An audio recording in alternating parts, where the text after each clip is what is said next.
Iran ने Hormuz जलडमरू मध्य में एक ऐसा कदम उठाया है जिसने पूरी दुनिया में आप कह सकते हैं एक खलबली सी मचा दी है। लेकिन ये संकट आखिर है क्या और इसका असर हमारी आपकी रोज़मर्रा की ज़िंदगी पर कैसे पड़ सकता है? चलिए इस विश्लेषण में इन्हीं सवालों के जवाब ढूंढते हैं। बस एक पल के लिए सोचिए, दुनिया की एक बहुत ही जरूरी धमनी अचानक बंद हो गई है। ये सिर्फ एक समुद्री रास्ता नहीं है, ये तो ग्लोबल ट्रेड की वैश्विक व्यापार की लाइफलाइन है। और देखिए, ये कोई दूर देश की घटना नहीं है जो सिर्फ अखबार की सुर्खियों में रहेगी। इसका सीधा असर पेट्रोल के दाम से लेकर हमारे किचन में मौजूद सब्जी के भाव तक पर पड़ सकता है। आइए समझते हैं कि ये सब कैसे जुड़ा हुआ है। तो चलिए सबसे पहले ये समझते हैं कि आखिर ये होर्मुज़ जलडमरू मध्य या स्ट्रेट ऑफ होर्मुज़ है क्या और क्यों आज पूरी दुनिया की नज़रें इस पर टिकी हुई हैं। ये पानी का सिर्फ एक संकरा सा रास्ता नहीं है, बल्कि ये ग्लोबल एनर्जी की एक अहम नस है। दुनिया का लगभग 1/3 तेल का कारोबार इसी एक छोटे से रास्ते से होता है और यही बात इसे दुनिया के सबसे ज़रूरी स्ट्रेटेजिक पॉइंट्स में से एक बना देती है। अब ईरान ने इस रास्ते पर अपना कंट्रोल मजबूत करने के लिए काफ़ी कड़े कदम उठाए हैं।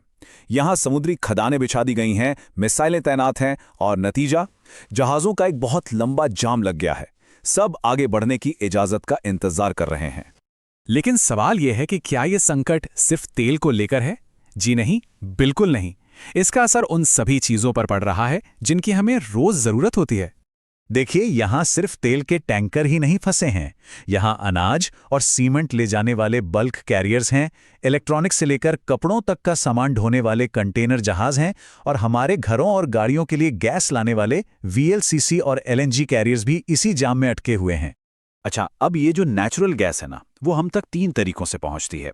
एक है CNG, जो गाड़ियों में इस्तेमाल होती है। दूसरी है PNG, जो पाइपलाइन से हमारे घरों तक आती है। और तीसरी है LNG, जिससे जहाज़ों में भरकर एक देश से दूसरे देश ले जाया जाता है। अब हॉर्मुज़ के बंद होने से LNG का आना जाना रुक गया है, जिसका सीधा असर CNG और PNG की सप्लाई पर भी पड़ने लगा है। तो जाहिर है, जब ये सारे जहाज़ रुकते हैं तो इसका असर पेट्रोल पंप से लेकर हमारी रसोई तक महसूस होता है। हर चीज़ की कमी होने लगती है और महंगाई तेज़ी से बढ़ जाती है।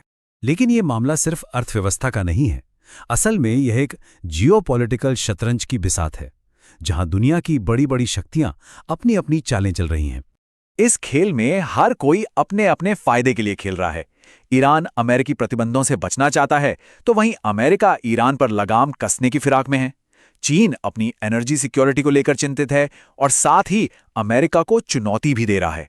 और इन सब के बीच रूस इस उथल पुथल से कथित तौर पर जबरदस्त आर्थिक फायदा उठा रहा है। इस संकट से बचने की कोशिशें भी हुईं। सऊदी अरब और UAE ने मिलकर वैकल्पिक पाइपलाइन बनाने की कोशिश की, लेकिन कहा जाता है कि ईरान ने इन दोनों ही प्रोजेक्ट्स को नाकाम कर दिया ताकि इस पूरे इलाके में उसका रणनीतिक दबदबा बना रहे। अब आते हैं इस पूरी कहानी के एक बहुत ही अहम हिस्से पर। इस पूरी जियोपॉलिटिकल खींचतान का भारत पर क्या असर हुआ, ये समझना बहुत जरूरी है। अमेरिका और भारत के रिश्तों को लेकर एक सीधा और बहुत तीखा सवाल उठता है, और यही सवाल हमारी आगे की चर्चा का केंद्र बिंदु है।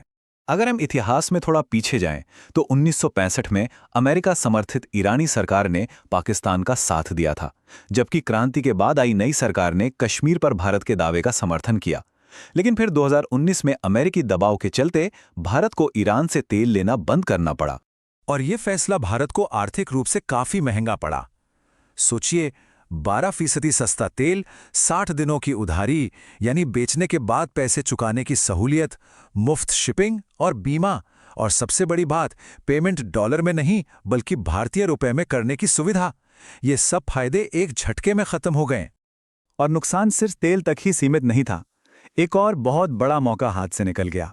ईरान भारत पाइपलाइन एक छोटा और सीधा रास्ता था, लेकिन अमेरिकी विरोध के चलते इसे रद्द करना पड़ा। इसकी जगह भारत को TPI पाइपलाइन पर निर्भर रहना पड़ा, जो अफगानिस्तान और पाकिस्तान जैसे कहीं ज्यादा मुश्किल रास्तों से होकर गुजरती है। और अब हम आते हैं इस विश्लेषण के सबसे आखिरी और शायद सबसे विवादास्पद हिस्से पर। इसमें भारत के लिए एक बहुत ही साहसिक कदम उठाने की बात कही गई है।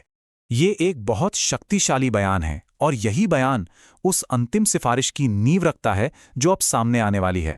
इस स्रोत का तर्क ये है कि क्योंकि अमेरिका, चीन और दूसरी बड़ी शक्तियां होर्मुज संकट में उलझी हुई हैं, तो ये भारत के लिए एक सुनहरा मौका हो सकता है, पीओके पर एक निर्णायक कार्रवाई करने का एक अनूठा अवसर।